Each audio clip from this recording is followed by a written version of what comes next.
ரசம் எப்படி வைக்கலான்னு பார்க்கலாம் ஈஸியாக.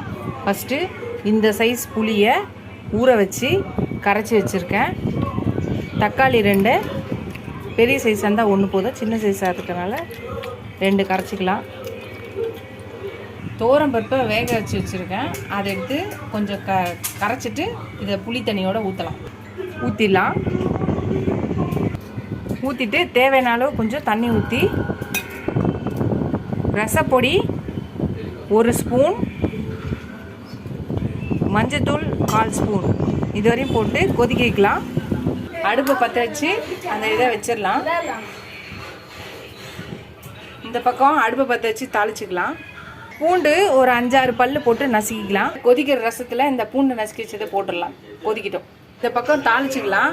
எண்ணெய் ஊற்றி கடுகு 1 ஸ்பூனு, மிளகு 1/4 ஸ்பூனு, 2 காஞ்ச மிளகாய் தாளித்து போட்டுக்கலாம். கொஞ்சம் கருவேப்பிலை போட்டு கடுகு தாளிச்சதை போட்டுக்கலாம். கொஞ்சம் பெருங்காயம் போட்டுக்கலாம்.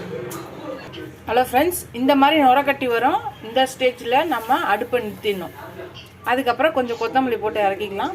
இப்போ என்கிட்ட கொத்தமல்லி இல்லை, கொஞ்சம் கருவேப்பிலை மட்டும் போட்டு இறக்கிடுறேன். இதோட இந்த வீடியோ முடியுது. இந்த ரசம் என்னென்னா பிகினர்ஸ்க்காக நான் வச்சு காட்டுறேன். ரசம் தானே வைக்கிறாங்கன்னு நினைக்காதீங்க. சில பேர் இங்கே கேட்டிருக்காங்க என்கிட்ட, அதனால் அவங்களுக்காகவும் இதை வச்சுருக்கேன். இந்த ரசம் வந்து ட்ரை பண்ணி பாருங்கள். இந்த ரசம் வந்து கொதிக்கக்கூடாது, அதில் தான் இதுவே இருக்குது நம்மளோட இது கைப்பக்குவம். ரசத்தை இந்த நுரக்கட்டி வந்தோடனே நிறுத்திடணும். நிறுத்திட்டு இது பண்ணால் ரசம் ரெடி. இது பருப்பு ரசம்.